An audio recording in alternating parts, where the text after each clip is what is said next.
Emilie Sitzia, bonjour. Qui êtes-vous? Quel est votre parcours? So my name is Emilie Sitzia. Originally I'm French, but I haven't lived in France for 20 years. I come from a background of art and literature history, and then I grew into museum studies, especially while I was in New Zealand. So I've lived a little bit everywhere. I've lived in France, in Germany, in Finland, and in New Zealand, and right now I'm based in the Netherlands, where I'm an associate professor of art and literature at the University of Maastricht, and I hold a special chair at the University of Amsterdam. That's financed by the Fiep Westendorp Foundation. Donc un parcours cosmopolite et une approche sur les musées, les études culturelles, autant de domaines qui ne sont pas si clairement identifiés dans le champ académique français.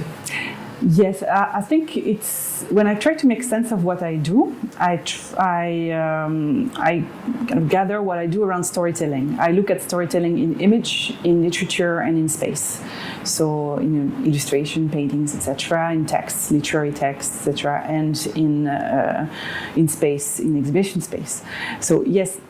When I started my studies, I really wanted to carry on working on art and literature, and at the time in France it was just very difficult to find departments that would really encourage interdisciplinarity.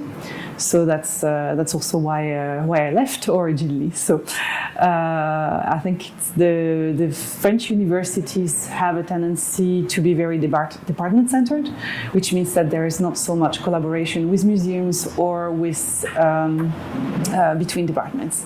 I think it's getting better. I mean, it's been 20 years, so it's got to be getting better. But I think it's still something that I find interesting to think about.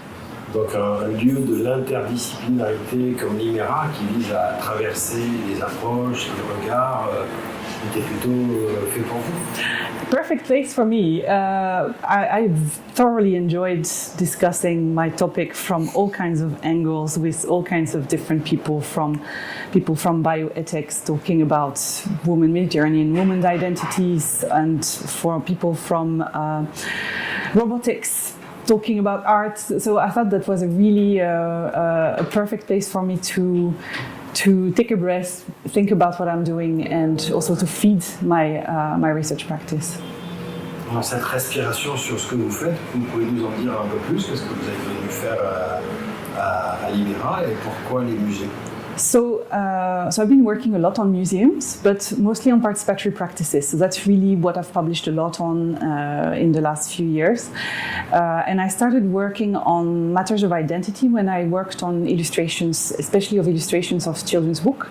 So when I came here, I really wanted to take the time to put those things together and try to look at museums as kind of holders and communicators of collective stories, and look at how narratives are communicated in museums. And of course the Mucem is a really interesting case for me, because it's a museum that that first is a society museum, which means that they have collections that are art, photographs, any kinds of documents, maps, all kinds of objects, which I think were really interesting for me to think about in terms of telling those stories. And there is, I think, in the new generation of curators a real interest for taking up challenges and thinking differently about their practices. So I thought that was really a place where I could make also do something that's a bit more like action research, where you're really changing the field as you're doing your research. Puisque vous êtes ici dans le cadre d'une résidence commune entre l'IMéRA et le Mucem, mais on reviendra plus longuement sur le Mucem, ses projets, votre regard, votre analyse et vers où vous allez à propos de ce musée. Mais je voudrais quand même revenir sur les études culturelles, artistiques, littéraires et la place des musées. Pourquoi, de votre point de vue, les musées sont un lieu, un analyseur important pour comprendre ce qui se joue dans nos sociétés? Comment est-ce que c'est venu cette idée de travailler finalement sur le dispositif musée? So historically, museums are identity machines. When they were first set up, they were here to anchor a national identity, mostly. If you think about the way the Louvre was built, it was very much about creating a space for the nation that demonstrates the history of the nation. So I think, and most national museums, or most big museums in Europe and in the Western world have that function to carry those big narratives, those big historical narratives. What's interesting is what has happened in the 80s and 90s, where you had a shift of the role of museums. And museums have started to become places where people wanted to see themselves too, where they wanted to not just have the big national narratives, but also all those sub-narratives, all those voices to be heard.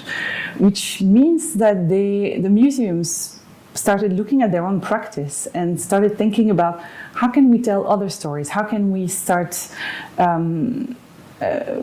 not only collecting those stories, but also displaying those different voices, displaying those different stories that then mirror what society is. Does that make sense? Mm-hmm.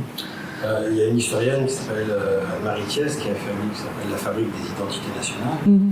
Où elle met effectivement l'accent, surtout au XIXe siècle, sur la constitution des récits et donc comment les musées participent de cette dimension. Nous en sommes assez loin aujourd'hui, mais la question d'avoir... Are we though? Are we? C'est la question que je voudrais vous poser. Est-ce qu'on en est loin aujourd'hui? Et ce qui vous dit, puisque vous avez même souligné tout de suite qu'il y avait des strates différentes, que les musées ont évolué, etc. Comment est-ce que cette différenciation des groupes, d'approches, etc., comment ça construit un monde commun? So first, I'll answer to the part of your question about the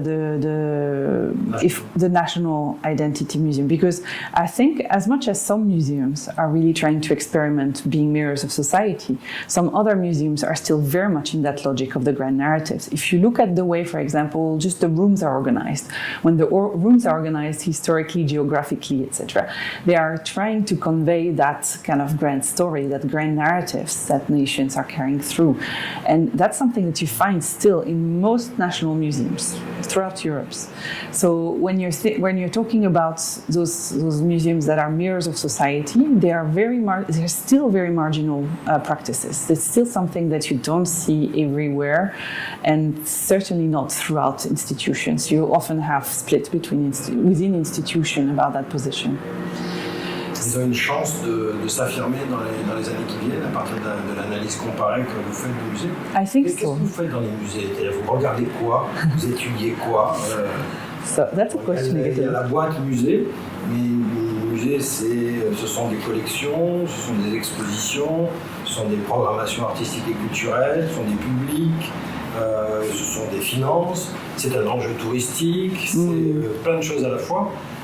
Comment est-ce que quelle est votre méthode pour entrer dans le musée? Nous parlerons du musée ignorant après. So when I analyze a museum, usually what I do is that I start by doing ethnographic observation. So I come in and I look at who's in there, who's coming, how people are moving, what objects are being displayed, etc. And then another layer is then almost a textual analysis. I look at what objects are there, just like words in a text. I look at how they're put together, like what kind of connections are being explicitly made through the connection between objects. Then I look at labels and kind of the whole apparatus around it, audio guides, and then I analyze holistically the space to see what story is being told, who's talking, what kind of tone is being adopted. So for example, is it an authoritative tone? Is it someone that is telling you this is the story? Or is it an exhibition that's asking you a question? Do you want to think about this and this? How do you reconcile it? Or so really trying to explore not only what story is being told, but how it's being told. And so that's one part of my work. And then the second part of my work is very much in audience reception. So I do a lot of visitors research where I do focus group interviews, surveys to try and see what are people reading in that story? What do they pick up? What are they looking at? How are they? What do they bring with them when they come out of the exhibition? So how do they perceive? How do they perceive the exhibition, and what impact the exhibition has on audiences? So that's the two kind of part of my work. C'est un éclaircissement très utile pour rentrer dans la boîte noire d'un musée. Et vous avez ici, dans une rencontre de la résidence, travaillé avec un philosophe, Enrico Benaggio, sur l'idée qui vient de Jacques Rancière du musée ignorant. Qu'est-ce que c'est? Est-ce que vous êtes au fond dans l'idée un peu utopique d'un musée citoyen, que finalement la connaissance peut être non plus verticale mais transmise de façon plus horizontale? Quelles sont les pistes que vous voyez? Comment vous analysez? Qu'est-ce que c'est que ce musée ignorant qui pourrait être un musée citoyen?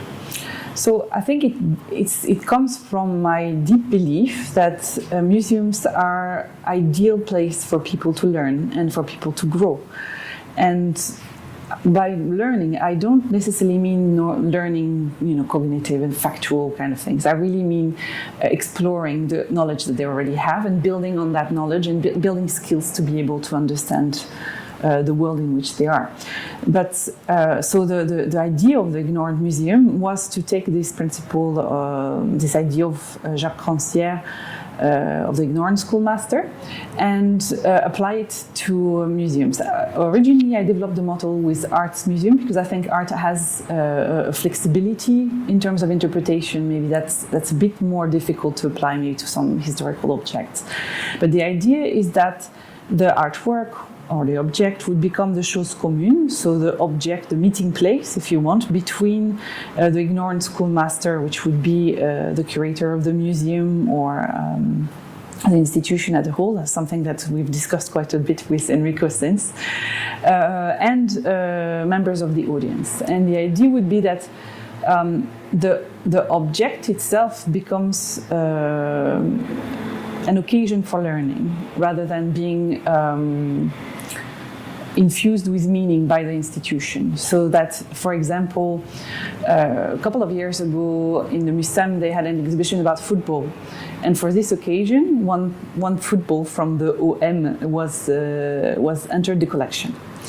And of course, it means very different things to different people, right? If you play football, this is a different object than if you don't play football. If you're a big fan, it's a different object, etc. Or if you specialize in sports science, it's a different object. So I think it's the idea is that an object like that could become an occasion for a member of the public to come and say, "Oh, this is an intriguing object. What can I learn about? What do I want to learn about it? What interests me? Is it about the history of football? Do I want to know when did they start making leather ball? Is that what interests me? Or am I interested in, the statistics of the OM winning or losing matches? Probably shouldn't say that on camera. Or is it about muscle? So what kind of muscles are being used when you're playing football? So, or representation of football in art. How much paintings is there about football in art? So you see that the object and then the role of the curator is to have all that information available, all that information accessible, making it accessible. But it's for the visitor to decide how they want to approach it, and not for the museum to say this is an important object because of blah blah blah, but that the visitors themselves decide this is an important object to me because of that. So I hope that's clear. Donc on voit l'avancée de la réflexion sur les musées. Alors qu'est-ce que vous êtes venu singulièrement faire dans votre résidence à l'IMéRA et votre projet de recherche et comment a-t-il avancé malgré cette période de confinement? So my residency project at the IMéRA was about Mediterranean identity formation and studying narratives and multimodal exhibition strategies in the Mucem. And for me, the IMéRA Mucem residency was an exceptional occasion in terms of data collection, because it's very rare as a researcher on museums that someone opens the door and say, go ahead, dig, find what you want, measure what you want. You can be around for 6 months, that's fine, we're happy to have you. So this is really a rare occasion for us because most of the time museums are very protective of their data. So my work there was really we split the work in two parts, where one was really on participatory practices and the impact of participatory practices on identity formation of participants. And for that I worked quite closely with Florent Moll, who's a curator at the Mucem and who's organizing an exhibition about the HIV. And he started from a point of ignorance. He started by saying, I know nothing about this. This is not he's quite young, so he said, it's not my generation. Someone who, of course, is concerned by the problem, but is not directly, doesn't have a history with that problem. So he started by creating, so he used the snowball effect to create a curatorial team that was going to work with him of 40 people. They started, they were 200, so 40 people is already a lot of people to work with in co-creation, especially when you're creating a narrative.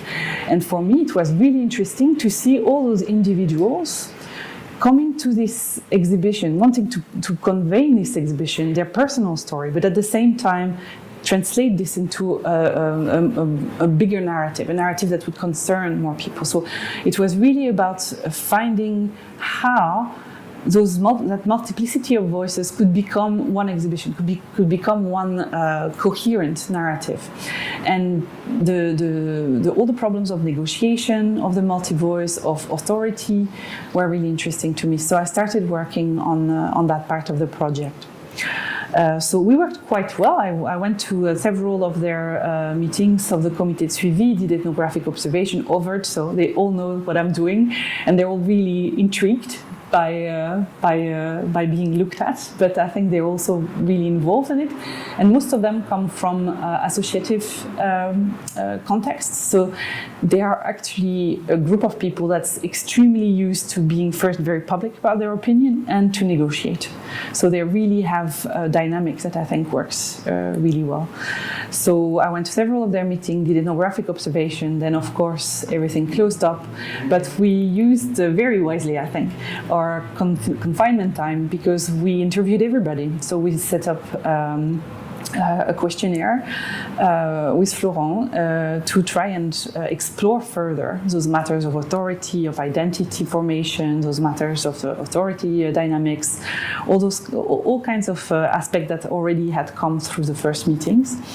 And we did 40 interviews, and everybody was at home, and everybody had time, and everybody was really happy to talk to someone. So we actually had really good interviews. I don't think we have an interview under 45 minutes. That's the shortest, and the longest ones are an hour and 20, an hour and 30. So we really have a lot of material. So now the problem is that we have to analyze all that material. So that's our next step for that part of the work. Ça, c'est la première partie du travail, disons, finalement dans le sillage du musée citoyen, de la constitution d'un groupe, etc.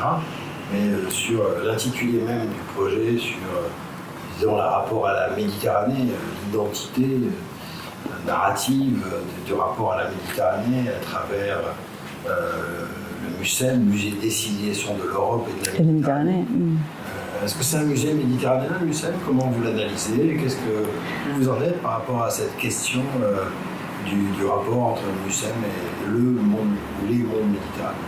So that's the second part of my work, which was really about the representation of Mediterranean identities and narratives in the Mucem. And originally I wanted to analyze all of their previous exhibitions on Mediterranean identity, or that related to the Mediterranean identity, and all their current exhibition. And guess what? That was too much.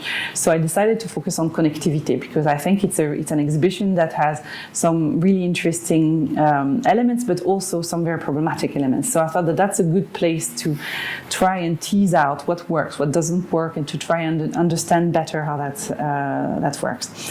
What was really interesting to me too when I first talked with the Mucem is that they have a problem with their own name.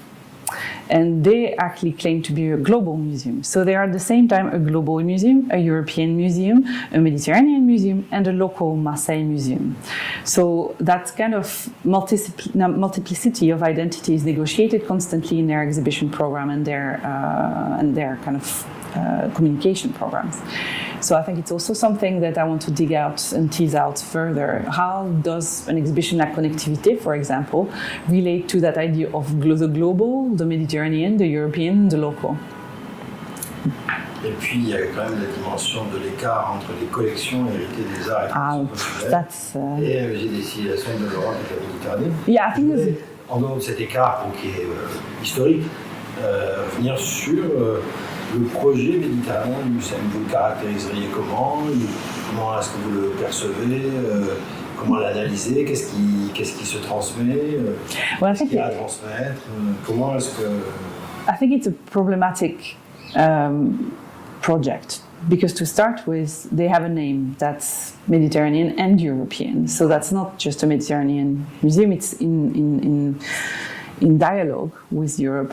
That's at least the idea. And they're a national museum, so they kind of have like a national French kind of thing to deal with, which also is seen in their collection, because they have collections that are inherited from the Musée des Traditions Populaires, des Arts et Traditions Populaires, which means that their collections, their permanent collection is not specifically Mediterranean. So there is this kind of almost game that they play every time they want to have a Mediterranean exhibition, where they have to look at what they have, what they can bring out from elsewhere, and how they could collect another part of works that would come and complete really their narratives. So to me, it's a museum in the making. It's something that is being still thought through. But it needs, in order to develop a proper Mediterranean narrative, it needs leadership, and it needs some very clear indication from the top of the museum towards that aim. And I'm not sure, and I think that discourse about the global museum makes it problematic, because then you are in an in-between space where you're trying to be global and at the same time you're trying to be Mediterranean. So I think it makes the narratives less clear. Est-ce que vous avez des éléments d'approche comparée de musées sur lesquels vous avez travaillé et qui sont aussi un peu problématiques dans leur définition, dans leurs approches et dans la façon pour essayer de mettre le cas spécifique du Mucem à Marseille sur lequel vous travaillez dans une perspective d'analyse comparée? But most museums are problematic because most collections come from a historical gathering, which is often accidental. It's someone's personal collection, or it's whatever has been gifted to a museum. So I think most museums, to some extent, are negotiating those different kind of different kinds of perspective. Another really interesting case is the House of European History, which of course, if we were to do really a European history, it's mostly a history of wars. So I'm not sure that that's the message they want to get through. So you see that there is something that needs to be constructed in terms of discourse that becomes a unifying discourse. And I think they're trying, and some parts work, some parts don't work. And I think that that's really an interesting time for museums because of that, because they are all with collections that are, inherited from private royal collections, from pillaging during the colonial times, from random gifts. So there's really this negotiation, I think, that has always taken place, but now there is a demand for transparency and a demand for museums to actually own their voices in society and not. There's the big debate in the last few years was, are museums neutral? I think it's a silly question. Museums cannot be neutral. They're talking. Alors justement, quand on dit ça marche, it works. Qu'est-ce que ça veut dire pour un musée que ça marche? Est-ce que c'est l'affluence du public? C'est quoi les critères qui permettent d'apprécier le bon fonctionnement en dehors, je dirais, de critères institutionnels, bureaucratiques, propres à la direction des musées de France ou à la direction de tel musée? Comment est-ce que, au fond, les critères d'appréciation pour dire que ça marche? That's a key issue in museum studies because I think different departments in different parts of the museums understand success in completely different ways. If you ask the marketing department how many people came is going to be the key to success.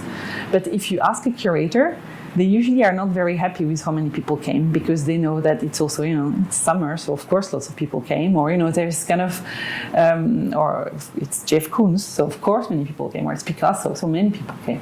But they know that the value of their narrative, the value of their stories is often more a matter of qualitative research. It's often something that has to do with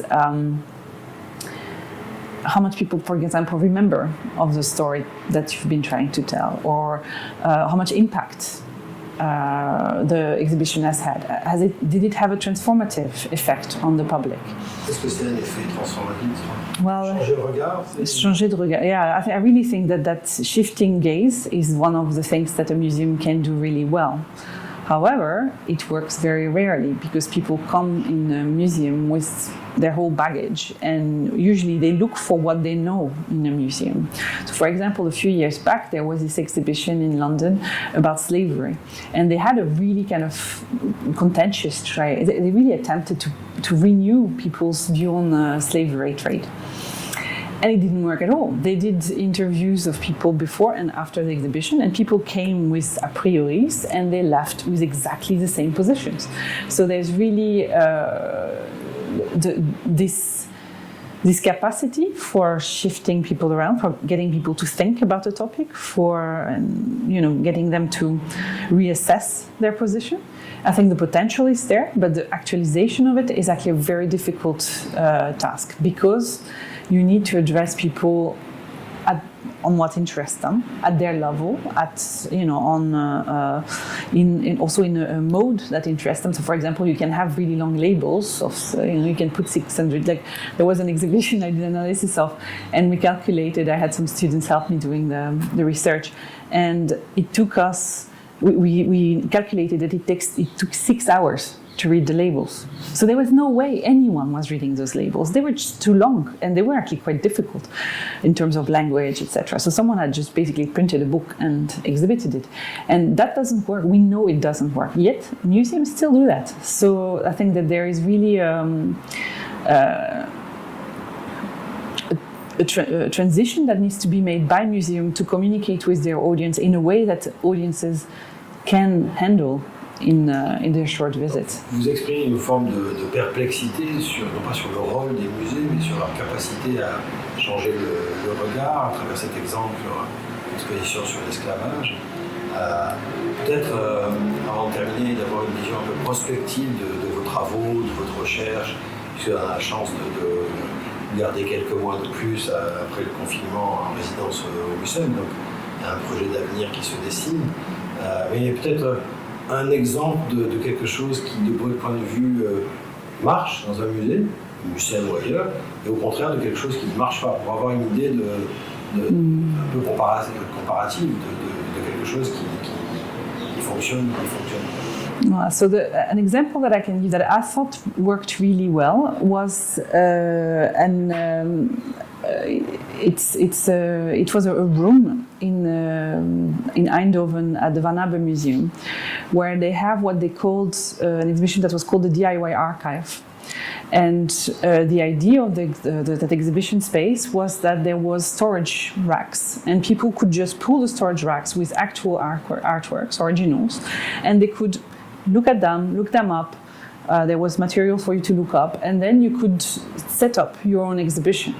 And a lot of people were talking in those environments because they were kind of looking at what other people had done and were like, why did you put those two together? And started really reflecting on what the artworks meant, what it meant to them, but also to others, and how they could connect together.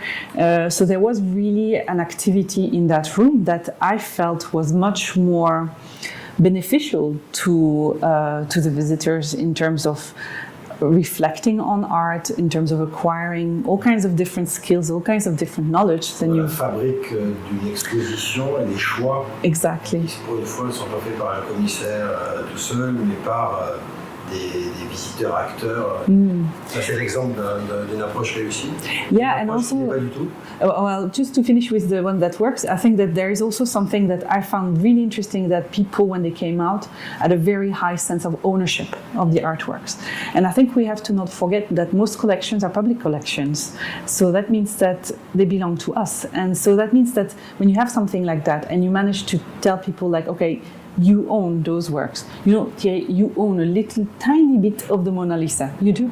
So you know that there is something here that's really important, I think, for people's relation to art and people's relation to collections. So now, to come back to your question about something that really didn't work, well, I'm going to have to go with that exhibition that I was telling you about, with the very long labels that were very difficult to read. And it was really interesting because I had this group of students with me, and I often do that. We go with students and analyze the space together. And we were looking at those labels, and then we made a quick survey amongst the students about the percentage of the text that they understood, not remembered, just understood on each of the labels. It was less than 40%. So with students, with art students, so there are people that are, actually familiar with the work. So already there's a problem there. The level of discussion was completely beyond what a regular visitor can gather. And on top of that, there was a lot of issues of just displays. So most of the lights were set so that there were shadows in the middle of the exhibition, of the paintings and things like that. So even on an aesthetic level, you could not even look at the object. So if you can't look at the object, if you don't understand what is being said, and if there is so much that's being said that you want to run out of the room, I think that that's already, pretty safely something that doesn't work. Merci, donc ça donne un éclairage sur deux exemples contrastés. Donc pour terminer, vos projets d'avenir de recherche qui se dessinent à partir de l'IMéRA et les leçons que vous tirez de votre résidence ici. Well, I think I've really enjoyed my time at the IMéRA, and I'm really happy that I can stay a bit longer, because I think it gives me the time to finish all that space analysis and that visitors research that I wanted to do on connectivity, that of course I wasn't able to do. But it also gives me time to think a little bit more broadly about museums in general, and maybe think about that museum crisis that lots of people are talking about, the different aspects of the crisis, and how, how museums respond to it. So I think that will be something that I will be carrying on working on. And I made a lot of really nice friends, though. But I don't think that's the point, right? Peut-être quelques projets d'écriture à venir. Oh, lots of projects. I have a book project, but that's a secret. We're not telling that. Emilie Sitzia, merci beaucoup pour votre résidence à l'IMéRA. Thank you.